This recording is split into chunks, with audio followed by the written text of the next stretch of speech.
오늘 이 시간 하나님께서 주시는 말씀은 구약성경 여호수아 4장 1절로 24절까지의 말씀입니다.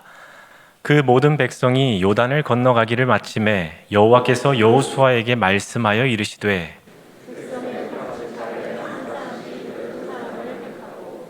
그들에게 명령하여 이르기를 요단 가운데 제사장들의 발이 굳게 선 그곳에서 돌 12를 택하여 그것을 가져다가 오늘 밤 너희가 유숙할 그곳에 두게 하라 하시니라.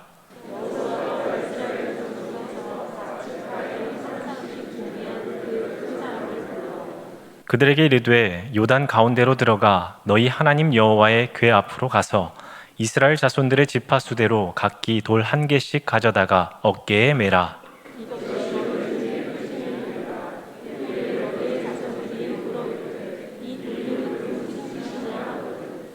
그들에게 이르기를 요단물이 여호와의 언약궤 앞에서 끊어졌나니 곧 언약궤가 요단을 건널 때에 요단물이 끊어졌으므로 이 돌들이 이스라엘 자손에게 영원히 기념이 되리라 하라 하니라.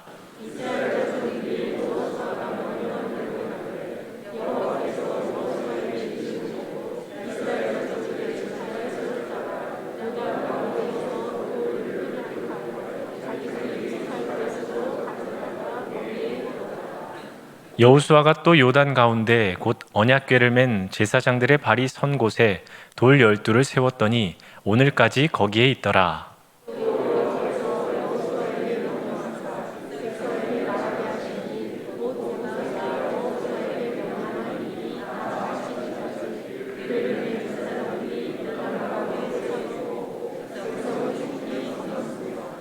모든 백성이 건너기를 마친 후에 여호와의 궤와 제사장들이 백성의 목전에서 건넜으며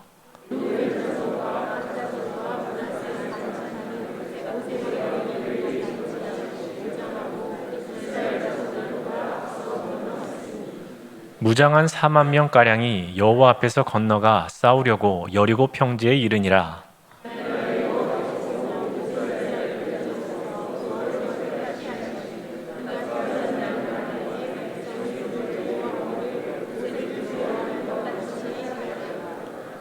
여호와께서 여호수아에게 말씀하여 이르시되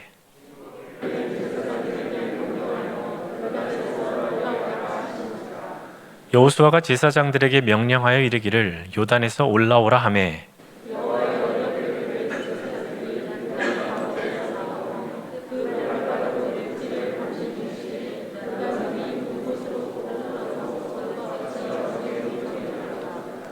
첫째 달 10일에 백성이 요단에서 올라와 여리고 동쪽 경계 길갈에 진침해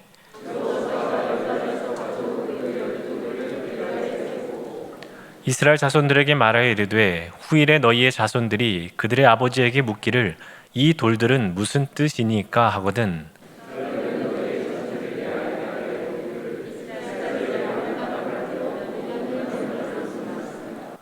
너희의 하나님 여호와께서 요단물을 너희 앞에서 마르게 하사 너희를 건너게 하신 것이 너희의 하나님 여호와께서 우리 앞에 홍해를 말리시고 우리를 건너게 하심과 같았나니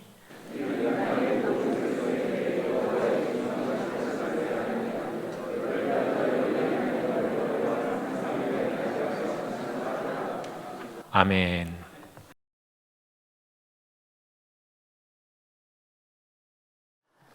오늘은 우리 여호수아 강의 5번째 시간입니다. 그렇게 하신 것은 이라는 제목을 함께 말씀을 나누겠습니다. 이스라엘에서 활동하시는 어느 선교사님께서 개인 방송에서 이 요단강에 대해서 소개한 영상이 있었습니다. 그것을 봤을 때 요단강이 생각보다 좀 작은 강이다라는 것을 느꼈습니다. 강폭도 꽤 좁은 편이었고요. 그리고 마치 우리네 큰 개천처럼 보이는 곳도 있었습니다. 오늘날에는 이 우기 때에도 이 상류 지역에 다수의 댐이 있어서 이 강물이 엄청나게 불어나는 일은 없다고 합니다. 자, 그런데 이 이스라엘 백성들이 요단강을 건널 때에는 오늘날과는 달리 이 상류 지역에 댐이 없었습니다.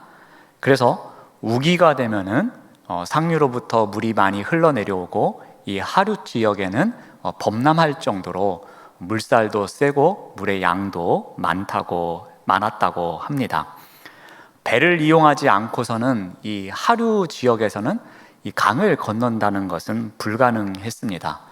더군다나 200만 명 안팎의 사람들이 이 한 곳에서 이 강을 건넌다라는 것은 이 강을 건널 수 있도록 만들어진 다리나 아니면 뭐 이렇게 도하선이 엄청 많이 준비되지 않는 이상 이러한 일은 상식적으로는 불가능한 일이었습니다. 이 당시의 상황을 알려주는 이 문헌에는 이러한 기록도 있습니다. 이 전투를 하는 이 군사들이 요단강을 건널 때에 어떻게 건너느냐면은 우리 이 포도주를 담는 가죽 부대가 있지 않습니까? 그곳에 이 공기를 담아서 즉 이 튜브처럼 만들어서 그것에 의존해서 강을 건넜다고 합니다. 기껏 이 강을 건널 때 사용하는 도구가 이 가죽 부대를 사용한 튜브와 같은 도구였습니다. 그만큼 이 강이 크게 범람하는 우기에는 이 강을 건널 수 있는 장비가 없음을 알려주는 것입니다.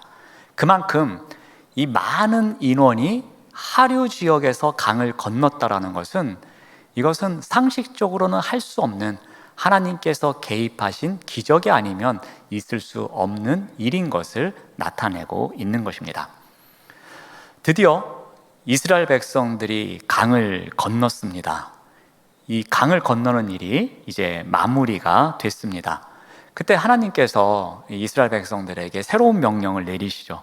오늘은 본문을 조금 순서를 바꿔서 볼 테니까 한번 따라와 보시면 좋을 것 같습니다. 우리 16절 말씀을 먼저 보시면은 증거궤를 맨 제사장들에게 명령을 합니다. 그리고 요단에서 올라오라고 합니다. 그래서 여호수아가 이것을 제사장들에게 명령합니다. 그러자 17절 말씀을 보면은 요단에서 올라오라 합니다. 여호수아가 제사장들에게 명령을 하죠. 그래서 18절 말씀을 봅니다. 여호와의 언약궤를 맨 제사장들이 요단 가운데에서 나오며 그 발바닥으로 육지를 밟는 동시에 요단물이 본 곳으로 도로 흘러서 전과 같이 언덕에 넘쳤더라 라고 합니다. 이 18절 말씀은 요단강을 건넌 기적이 마무리된 것을 묘사하는 부분입니다.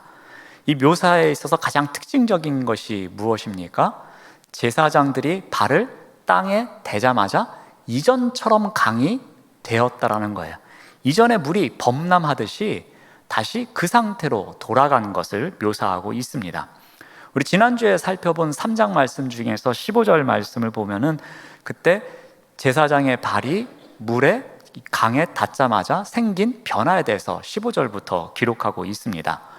제사장들이 강에 들어갈 때에는 언덕까지 넘쳤던 물이 그쳤다라고 기록합니다. 그런데 이제는 반대로 제사장들의 발이 강에서 나와서 육지에 발을 대자마자 강물이 다시 언덕까지 넘쳤다고 기록하고 있습니다. 그러니까 이 제사장들의 발이 육지를 밟는 동시에 이 요단강의 물이 홍수 상태로 다시 돌아갔다라는 것은 요단강을 건넌 사건이 이 자연적인 현상이 아니라 기적적인 성격을 띠고 있음을 나타내는 표현입니다. 자, 그러면 이 기적적인 사건을 한번 다시 정리를 해 보겠습니다.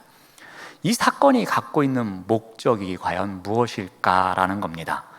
요단강을 건넌 이 기적의 결론 부분을 먼저 보겠습니다. 일종의 총평입니다. 우리 24절 말씀을 봅니다. 이는 알게 하는 것이며 항상 경외하게 하는 것이다 라고 이야기를 합니다. 자, 이 부분을 목적을 나타내는 표현으로 제가 말씀드리기 위해서 세번역 성경으로 다시 한번 보겠습니다. 세번역 성경으로 제가 읽어드리면은 그렇게 하신 것은, 이게 오늘 이제 설교의 제목입니다. 그렇게 하신 것은 땅의 모든 백성이 주님의 능력이 얼마나 강하신가를 알도록 하고 우리가 영원토록 주 우리의 하나님을 경외하도록 하려는 것이다 라는 거예요. 그러니까 하나님께서 그렇게 하신 것은 목적이 있다라는 거예요. 그 목적이 무엇인지를 24절에서 두 가지로 이야기를 하고 있습니다. 그 목적이 하나는 선교고 하나는 양육이라는 것입니다. 하나님께서는 이 요단강을 건너는 기적, 이 기적을 통해서 그렇게 하신 것을 통해서 때로는 선교를, 때로는 양육을 하고 싶으셨다라는 거예요. 이 두 가지 목적이 있었기 때문에 하나님께서는 그렇게 하셨다라고 성경은 기록하고 있습니다. 먼저 선교입니다. 어떻게 선교를 하셨다고 합니까? 하나님께서 그렇게 하신 것은 하나님께서 강하시다라는 것을 모든 민족에게 증거를 삼기 위함이었습니다. 이 사건 하나하나를 통해서 역시 하나님은 강하신 분이야 라는 것을 이방 땅에 알리기 위함이었다는 것입니다. 우리는 이미 이와 같은 선교 방식으로 이미 성경에서 기록된 것을 우린 2장에서 다뤘습니다. 2장에서 이 기생 라합이 했던 말입니다. 이 라합이 정탐꾼에게 어떤 말을 합니까? 라합이 이스라엘의 하나님이 홍해 물을 마르게 하고 광야 땅에서 이 시혼과 옥을 물리쳤을 때에 그 소식이 여리고성에 전달되었다라는 거죠. 그래서 그 소식을 듣자마자 사람들이 다 놀라고 무서워하고 하나님을 무서워하는 일이 생겼다라는 겁니다. 그 하나님께서 얼마나 위대하신 분인지 이미 여기까지 소식이 전해졌다라는 거예요. 그분의 위대함, 그분의 강하심이 여기까지 전해졌는데 그 소식을 듣고서 라합은 어떻게 고백을 합니까? 여호와는 위로는 하늘에서도 하나님이시오 아래는 땅에서도 하나님이시다라는 믿음의 고백을 하게 됩니다. 하나님께서 그렇게 하신 것은 이와 같은 선교 효과를 얻기 위해서 하신 목적이 있다는 겁니다. 자, 또 하나는 양육의 목적입니다. 그렇게 하신 것은 이스라엘이 평생 하나님을 경외하며 살아가게 하기 위함이었다는 겁니다. 이스라엘이 합당한 경배를 하고 평생토록 하나님께 충성을 다하며 살아가도록 그 백성들을 양육하게 하기 위해서 하나님께서는 이와 같은 일을 하셨다는 것입니다. 그리고 앞으로도 약속의 땅에 들어가서 계속해서 정복 전쟁을 할 때에 이들이 하나님만을 의지하며 살아갈 수 있도록 그 백성들을 양육하기 위함이 이 목적이 있다는 것입니다. 자, 다음으로 그렇게 하신 것은 어떤 의미를 갖느냐는 것입니다. 과연 이 일, 하나님께서 이렇게 놀라운 기적을 베푸신 일은 어떤 의미를 주는가입니다. 우리 23절 말씀을 봅니다. 너희의 하나님 여호와께서 요단물을 너희 앞에서 마르게 하사 너희를 건너게 하신 것이 너희의 하나님 여호와께서 우리 앞에 홍해를 말리시고 우리를 건너게 하심과 같은 것이다 라고 이야기를 합니다. 그러니까 하나님은 전에 했던 일을, 전에 하셨던 일을 지금 여기에서도 똑같이 하고 계십니다. 그 일이 무엇입니까? 물을 말리는 일이었습니다. 그러니까 이 기적의 경이로움은 홍해의 결정적인 순간과 비교해서 비슷한 것을 나타내고 있습니다. 자, 요단강이 완전히 멈춰 섰습니다. 그리고 제사장들은 어떻게 했죠? 그 중앙에 가서 법궤를 들고 서 있었죠. 그리고 백성들은 그곳을 지나서 건너갔습니다. 근데 특징이 무엇입니까? 마른 땅을 밟고 갔다라는 거예요. 그것을 성경에서 기록하고 있습니다. 그래서 23절에서 요단물을 너희 앞에서 마르게 하셨다라고 기록하고 있습니다. 자, 이 시기는 분명히 우리가 지난주에도 살펴보았듯이 물이 범람하는 시기라고 했습니다. 얕은 여울은 찾을 수가 없는 때였습니다. 진정한 기적임을 나타나기 위해서 그러한 배경도 있었습니다. 홍수 단계에서 요단강을 건너는 것은 어떤 장비가 필요했는데 그런 장비도 없었습니다. 그래서 마른 땅을 건넜다는 것, 그것을 강조하고 있습니다. 그런데 이 마른 땅을 건넜다는 것은 요단강에서만 있었던 일이 아니었습니다. 출애굽기에서 홍해를 건널 때도 이와 같은 표현이 나옵니다. 거기에서도 하나님께서 기적을 베푸셔서 물이 갈라지고 마른 땅을 건너게 하십니다. 요단강을 마른 땅으로 만드셔서 건너게 해주셨듯이 홍해를 똑같이 하셨다는 것입니다. 자, 여호수아는 이 홍해를 건넜던 세대입니다. 그렇지만 이 출애굽 2세대들은 홍해의 기적을 경험해 보지 못한 사람들입니다.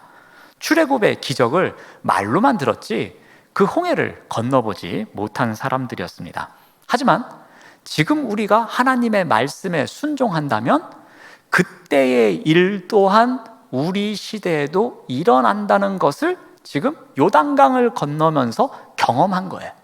조상들에게 들었던 그 이야기, 우리가 홍해바다가 갈라지고 그 마른 땅을 건넜었어 라고 하는 들은 이야기가 믿음으로 순종하는 출애굽 2세대들도 직접 목격하면서 요단강이 그쳤을 때에 그 마른 땅을 건넜다는 것입니다.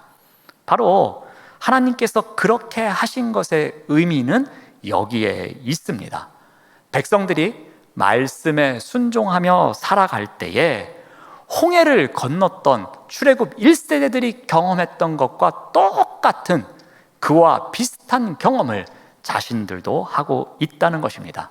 바꿔 말하면 하나님의 능력, 모세가 이끌던 그 시대에 출애굽하면서 홍해를 건넜던 그 하나님의 능력이 지금도 똑같이 여호수아가 이끄는 출애굽 2세대의 백성들에게도 함께하고 있음을 나타내고 있는 것입니다. 바로 이것이 하나님께서 그렇게 하신 것의 의미입니다. 자, 그렇다면 하나님께서 그렇게 하셨습니다. 자, 그러면 그 다음에 백성들은 무엇을 해야 하는가입니다. 백성들이 이제 해야 할 일입니다. 먼저는 그들이 해야 할 일은 기념비를 세우는 것이었습니다. 우리 1절 말씀으로 다시 돌아가면은 그 모든 백성이 요단을 건너가기를 마쳤다고 기록합니다. 그 모든 백성이라고 기록하고 있습니다.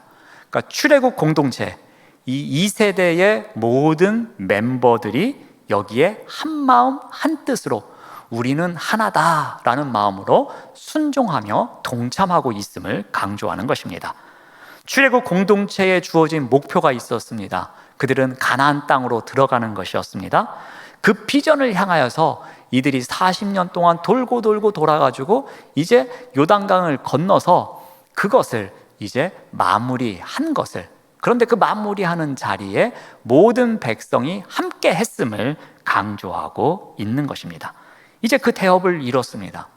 여러분 한번 상상해 보십시오. 그 범람하던 강이 그치고 그 마른 땅을 건너갔습니다. 야, 정말 신기하구나.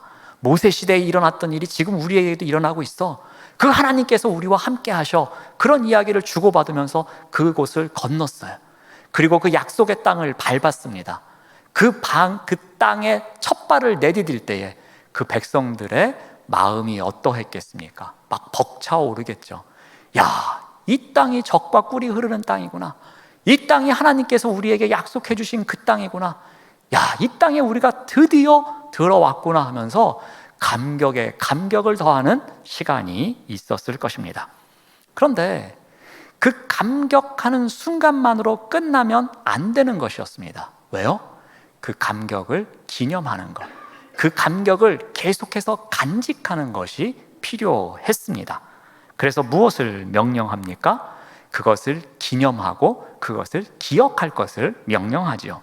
그래서 2절 말씀을 보면은 백성의 각 지파에 한 사람씩 12사람을 택합니다.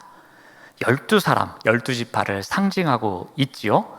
모세를 이은 여호수아의 지도 아래에서도 이전과 똑같이 이스라엘의 12지파 모두가 이 첫 번째 성공한 사건을 기념하기 위해서 함께 동참하고 있습니다.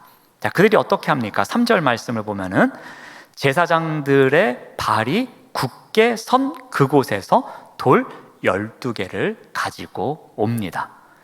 이 12개의 돌은 어떤 돌일까요? 이 돌은 아마도 그냥 평범하게 생긴 똑같은 돌일 겁니다. 그러니까 길 가다 그냥 발로 찰 수 있는 그러한 돌일 수도 있을 겁니다. 그런데 이거는 길 가다가 볼 수는 없는 돌이죠. 왜요? 흐르던 물이 그쳤을 때에만 주울 수 있는 돌이기에 이 돌은 길에서 보는 돌과 똑같이 생기고 비슷하게 생기긴 했겠지만 이 돌이 갖고 있는 의미는 전혀 다른 것입니다. 이 돌은 거기에만 있는 거예요. 물이 그쳤을 때에, 그래서 땅이 말랐을 때에만 바로 그 장소에만 있는 돌이지 어디에나 있는 돌은 아니었습니다. 그러므로 이 돌은 의미가 있죠. 이들이 그 강을 건넜을 때에 보고 만졌던 돌, 바로 이 기적을 기념할 수 있는 돌로서 충분한 자격이 있는 돌이었습니다. 이 돌은 어떤 의미가 있다고 합니까? 6절 말씀을 보면은 이 돌들은 무슨 뜻이냐라고 하면은 7절을 보면 이렇게 답하라고 합니다. 요단물이 여호와의 언약궤 앞에서 끊어졌던 바로 그때에 그곳에서만 주울 수 있었던 돌이라는 거죠. 그러니까 이 돌은 곧 요단강을 건넌 것을 상징하는 거죠. 그래서 이 돌들이 이스라엘 자손에게 영원히 기념이 되리라 라고 합니다. 이 돌은 기념이 되는 돌이라는 의미를 갖는 것입니다. 그럼 어떤 기념이 되겠습니까? 불가능한 것을 가능하게 만들었던 바로 그 사건에 대한 기념, 그 기념이 되는 돌이죠. 여러분, 요단강은 상징적인 의미가 있습니다. 광야 40년 동안 요단강을 건너지 못해서 이들이 가나안 땅으로 들어가지 못했습니다.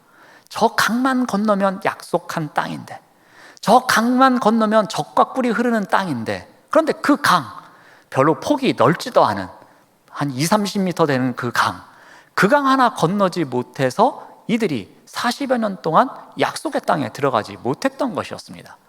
그러므로 이 요단강은 보여지는 강 이상의 상징적인 의미가 있는 것입니다. 그들이 이 연약함, 이 부족함 때문에 이 강을 건너지 못하고 있는 자신들의 불완전한 상태를 이야기하고 있는 것입니다. 도저히 우리는 이 강을 건널 수 없는 존재임을 인정할 수밖에 없는 그러한 연약한 이스라엘 백성들의 상태를 상징하고 있는 강이기도 합니다. 그런데 이제 그 강을 건넜어요. 그 두려움을 넘어서 약속의 땅으로 왔습니다. 그런데 그 강 한가운데 있었던 돌을 가지고 왔다라는 것은 그 돌은 무엇을 의미합니까? 우리의 연약함, 우리의 불완전함, 그 두려움을 뛰어넘어서 우리가 이곳으로 왔다는 것을 의미하게 됩니다. 그러한 기념비가 바로 이 돌이 갖고 있는 의미였습니다. 이 기념비는 하나님이 어떠한 분이신지를 알려주는 돌입니다. 이 기념비는 하나님께서 백성들을 향하여서 어떠한 일을 하셨는지를 알려주는 돌이기도 했습니다. 그러므로 이 돌을 바라본다라는 것은 그 하나님께서 하신 일을 기억할 수 있게끔 도와주는 것을 우리가 알 수 있습니다. 자, 그런데 이 기념비만이 아니었습니다. 또 하나의 상징적인 일이 있었습니다. 우리 9절 말씀을 봅니다. 우리 9절은 좀 이렇게 놓치기 쉬운 구절인데 한번 보시면은 여호수아가 또 요단 가운데 곧 언약궤를 맨 제사장들의 발이 선 곳에 돌 12를 세웠더니 오늘까지 거기에 있더라 라고 기록합니다. 그러니까 쉽게 말씀드려서 기념비를 지금 몇 개 세운 겁니까? 하나는 거기서 가지고 나와서 육지에다가 세웠고요, 하나는 어디다 세운 겁니까? 다시 물이 흘러오면은 보이지 않을 그 땅, 그 제사장들이 법궤를 메고서 섰던 바로 그 땅에다가도 이 기념비를 만들었다는 것입니다. 근데 그 기념비는 다시는 볼 수가 없잖아요. 그렇죠? 물이 범람하면은 그 돌은 다시 볼 수가 없는 겁니다. 요즘처럼 뭐 잠수 장비가 있는 것도 아니고 뭐 다시 들어가서 그럼 아니 또 물을 하나님 저희가 돌을 보게 물을 또 다시 한번 그치게 해주십시오, 그럴 수도 없는 거고요. 그런데 이거는 이런 기념 의미가 있는 것 같습니다. 그 돌을 세울 때에 그 자리에 함께 했던 사람들, 그렇지만 다시 물이 흘러와서 그 돌이 잠기지만 그 시간에 그 일을 했던 장면만큼은 마음속에 오래 남는다라는 거죠. 비록 지금은 물에 잠겨서 보이지를 않지만 우리가 1년 전에 또는 2년 전에 몇 년 전에 바로 그 땅에 물이 그쳤던 그곳에 우리가 돌을 세우며 기념했었지. 돌을 세우며 우리가 하나님을 찬양했었지. 돌을 세우며 하나님께 영광을 돌렸었지라는 마음의 기억은 있다는 것입니다. 그러니까 그들에게는 보이는 기념비가 하나 있었고 보이지 않는 기념비가 하나 있었던 것입니다. 이 두 개의 기념비를 통해서 하나님께서 이스라엘 백성들을 어떻게 이끄셨는지를 그들 마음속에 기념하며 하나님의 일을 기억할 수 있었던 것입니다. 이러한 과정을 통해서 공동체가 어떻게 되었겠습니까? 이 기념비를 보면서 그 기념비를 기억하면서 우리가 하나다라면서 하나의 공동체가 될 수 있었고, 그것을 통해서 새로운 다음 세대에게 신앙 교육을 시킬 수 있었던 것입니다. 바로 세대를 잇는 신앙의 전수가 이 기념비를 통해서 일어날 수 있었던 것이었습니다. 이게 첫 번째로 해야 할 일이었습니다. 다음으로 두 번째 해야 할 일은 이들이 강을 건너고서 했던 것은 베이스 캠프를 구축하는 일이었습니다. 우리 4장 19절 말씀을 봅니다. 우리 4장 19절 말씀을 우리 한 목소리로 읽어봅니다. 시작.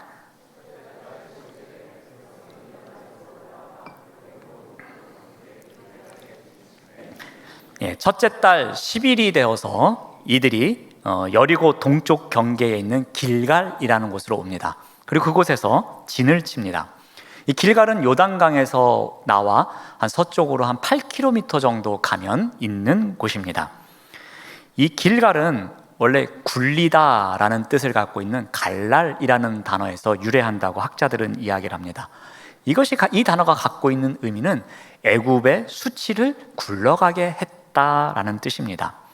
이들은 애굽에서 어떤 생활을 했었죠? 종살이를 했었습니다. 하나님의 백성으로서 수치스러운 생활이었습니다. 하나님의 백성으로서 종살이를 한 곳이 바로 애굽이었습니다. 그래서 애굽을 떠나서 40여 년 동안의 광야 생활을 하고 이제 길갈이라는 곳에 와서 처음으로 진을 구축했습니다. 약속의 땅에 와서 처음으로 진을 구축한 이곳에서 그들이 무슨 일을 합니까? 우리가 당했던 애굽에서의 그 모든 수치, 그것을 굴러가게 한 것입니다. 즉, 그 수치를 다 떠나가게 했다는 것입니다. 이곳에서 우리가 새로운 출발을 하겠다고 다시 한번 다짐한 것입니다. 하나님의 신실하심을 믿고 따라가는 가운데 이곳에서부터 우리가 새로운 백성으로 거듭나서 새롭게 살아가겠노라고 다짐한 곳, 그곳이 바로 길갈입니다. 그런 의미에서 우리가 애굽에서 당했던 그 수치심, 그 종살이의 모든 것을 떠나 보내겠다라는 의미로 그 모든 것을 굴려 보낸 것입니다.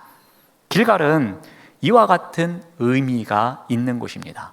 그런데 그곳에다가 무엇을 설치합니까? 베이스 캠프를 설치합니다. 앞으로 전쟁을 할 때에 이 길갈은 매우 중요한 역할을 합니다.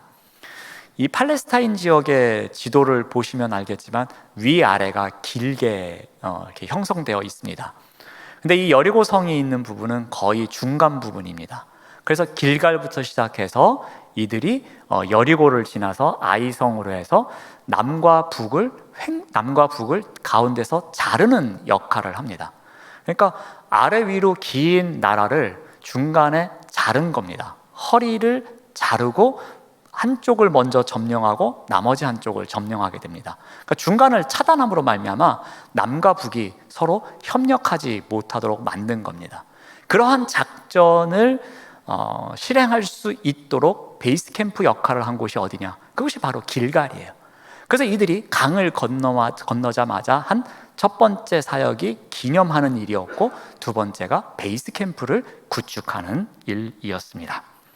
이제 세 번째로 이들이 할 일이 무엇이었냐면은 지금까지 일어난 이 모든 일, 이 모든 일의 주권자는 하나님이십니다 라는 그 믿음을 선포하는 것이었어요. 그 믿음을 계속해서 갖는 것, 그것이 이제 이들이 해야 할 마지막 일이었습니다. 이들이 요단을 건너게 했던 것, 그것이 무엇입니까? 우리 23절에 보시면 이렇게 기록합니다. 너희의 하나님 여호와께서 요단물을 너희 앞에서 마르게 하사 너희를 건너게 하신 것이다. 이 요단강을 건너게 한 일, 그 강을 마르게 하고 건너게 한 일, 누가 하셨다고 합니까? 너희의 하나님 여호와께서 하신 일이다 라는 거예요. 또 과거에 홍해를 건너게 하신 것과 같은 일을, 그런 똑같은 역사를 일으키신 분이 또 누구냐? 23절에 계속 이렇게 얘기합니다. 너희의 하나님 여호와께서 우리 앞에 홍해를 말리시고 우리를 건너게 하심과 같았다라는 것, 이 또한 너희의 하나님 여호와께서 하신 일이다 라는 거예요. 또 여호와께서 하신 일이 무엇이냐? 여호수아를 크게 하십니다. 우리 4장 14절 말씀을 봅니다. 그날에 여호와께서 모든 이스라엘의 목전에서 여호수아를 크게 하시매 라고 합니다. 그러니까 여호수아를 모세의 버금가는 지도자로 세우시는데 이 일 또한 누가 하셨다는 겁니까? 여호와께서 하셨다라는 겁니다. 여호와께서 모세의 지팡이에 권세를 주시고 그 지팡이로 말미암아 홍해 바다까지 가르는 일을 하셨던 것처럼 이제 여호수아에게 권세를 주셔서 여호수아로 하여금 앞으로의 일들을 잘 감당할 수 있는 지도자의 권위를 갖도록 해주셨다는 겁니다. 특히 3장 7절에서 약속하셨던 것처럼 2세대 백성 앞에서 여호수아가 행진하라면 행진하고 멈추라면 멈추고 건너라면 건너는 그 모든 과정을 여호수아를 통해서 그의 지도자로서의 권위를 세워주겠다고 약속하셨던 것처럼 이 요단강이 갈라지고 다시 물이 범람하는 그 모든 과정 속에서 여호수아와 함께 하심으로 말미암아 여호수아가 지도자로서의 권위를 갖도록 해 주십니다. 너희의 하나님 여호와께서 요단강도 마르게 하시고 요단강도 건너게 하시고 홍해 바다를 갈랐던 그 기적과 똑같은 일을 하시고 지도자도 세우시고 이런 일도 하시고 저런 일도 하시고, 이게 제가 몇 가지 지금 말씀드렸지만 1절에도 나오고 15절에도 나오고 10절에도 나오고 여러 번 나오면서 반복되는 표현입니다. 즉 오늘 4장 말씀에서 어떤 중요한 사건이 일어난다든지 또는 사건의 전환이 생긴다든지 아니면 중요한 일이 있을 때마다 너희의 하나님 여호와께서 이 일을 하셨다, 너희의 하나님이 이러한 일을 하셨다라는 것을 강조하고 있는 것입니다. 왜 이런 강조를 합니까? 지금까지 우리 백성이 여기까지 올 수 있었던 것은 여호와께서 하시지 않으면 다 불가능한 일이다, 여호와께서 하셨기에 가능한 일이다라는 그 믿음을 전수하기 위함인 것입니다. 그 믿음을 다시 한번 확고히 하고 우리 공동체는 이 여호와 하나님께서 하시지 않으면 한 발자국도 나갈 수 없음을, 자신들의 연약함을 고백하고 있는 것입니다. 그러면서 모든 일의 주권자는 하나님이십니다 라고 고백하고 있는 것입니다. 오늘 본문 말씀에서 하나님께서 그렇게 하셨습니다. 하나님께서 그렇게 하신 것은 첫 번째로 목적이 있었습니다. 그 목적은 두 가지를 담고 있습니다. 안으로는 이스라엘 백성들을 양육하기 위해서, 밖으로는 이방 모든 족속에게 선교하기 위해서, 그러한 목적을 갖고서 그렇게 하신 것이었습니다. 하나님께서 그렇게 하신 것의 이 의미는 무엇입니까? 하나님은 과거와 똑같은 능력으로 모세 시대에 함께 하셨던 그 능력으로 여호수아 시대에도 똑같이 함께 하신다는 것, 그것을 나타내고 있는 의미입니다. 그러므로 백성들이 무엇을 했습니까? 백성들이 한 것은 무엇입니까? 기념비를 만듭니다. 그리고 길갈에 베이스 캠프를 구축합니다. 그리고 하나님께서 하셨다는 그 믿음의 고백을 하면서 앞으로의 일을 준비하고 있는 것입니다. 이스라엘 백성들이 공동체를 세워갈 수 있는 힘이 바로 여기에 있는 것입니다. 이스라엘 백성들이 공동체를 지켜가고 있는 그 본질, 그 힘은 하나님께서 그렇게 하신 것을 믿고 그 믿음을 계속해서 전수해 가는 데 있었던 것입니다. 하나님께서 그렇게 하신 거야. 그래, 우리가 그것을 믿자. 그리고 이 믿음이 우리에게서만 끝나는 것이 아니라 우리의 다음 세대에게도 이 믿음이 전수되어야 해 라는 의무, 그 책임을 갖고 있었던 것입니다. 바로 그것이 이스라엘 공동체가 세워지고 그 공동체가 힘을 가질 수 있었던 원동력이었습니다.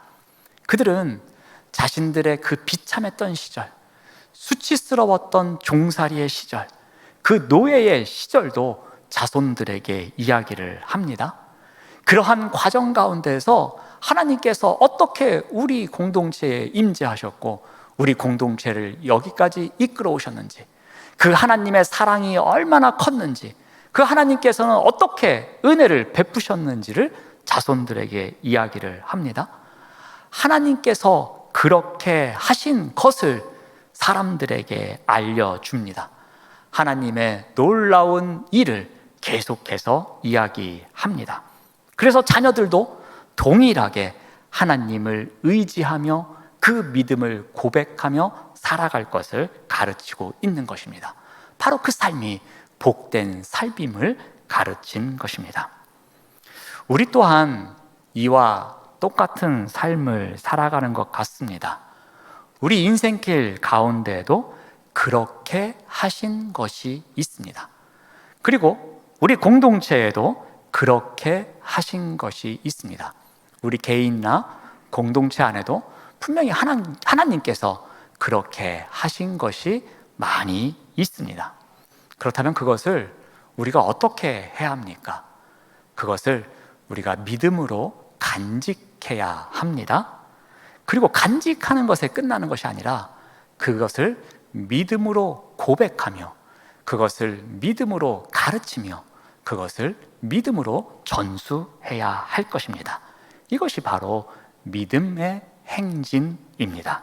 이것이 바로 나와 또 우리 교회 그리고 한국교회 이 땅을 세워가는 힘입니다. 이 힘을 위해서 우리의 믿음의 행진을 신실하게 살아가는 우리 모두가 되시기를 바랍니다. 기도하겠습니다. 하나님 감사합니다.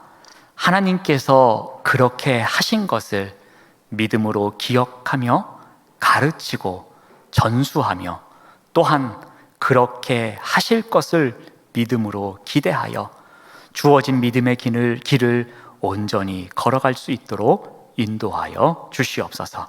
예수님의 이름으로 기도드립니다. 아멘.